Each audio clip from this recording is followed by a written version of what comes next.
One of the things that surprised me about the reveal of Call of Duty Ghosts was the addition of leaning, because that seems like a kind of fundamental change to how Call of Duty handles. I was wondering, first of all, how is it implemented? I mean, we're talking kind of Connect 2.0 leaning, and also, how's that going to affect how people play? I'm going to actually go back a little bit and give you a little bit more story to that.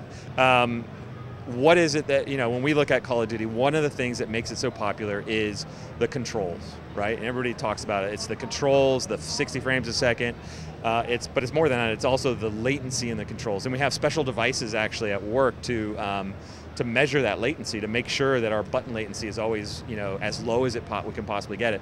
So there's this whole package of what it means when we say 60 frames a second or whatever. So it really is all about that feel. And when we were looking at MW3 and previous games, we realized there was a sort of a place we were missing out on, and that's first-person animations.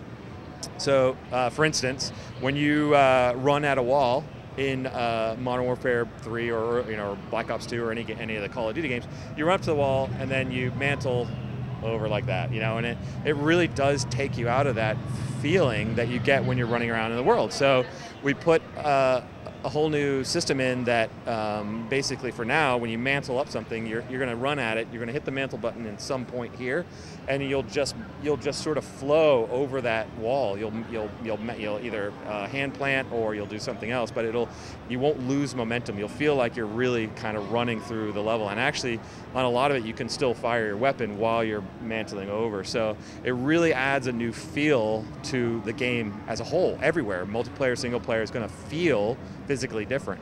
And lean in the same way. There's no lean button, for instance. There's no lean button per se. What happens is you go up to a wall and it's all contextual. So you go up to some wall or even maybe like a crate or something, and you're just pointed at sort of at the edge of the wall.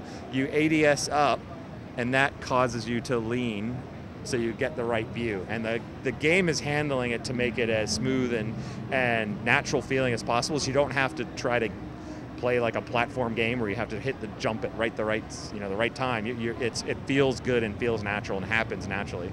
So it's one of my favorite features, and it really does make the game feel a lot different. When you go up to a wall and you're basically have to be close to it, and you ADS, you will lean out, and it'll feel natural because otherwise you're staring at a wall. Yeah. So we did, I think, a really good job on that system.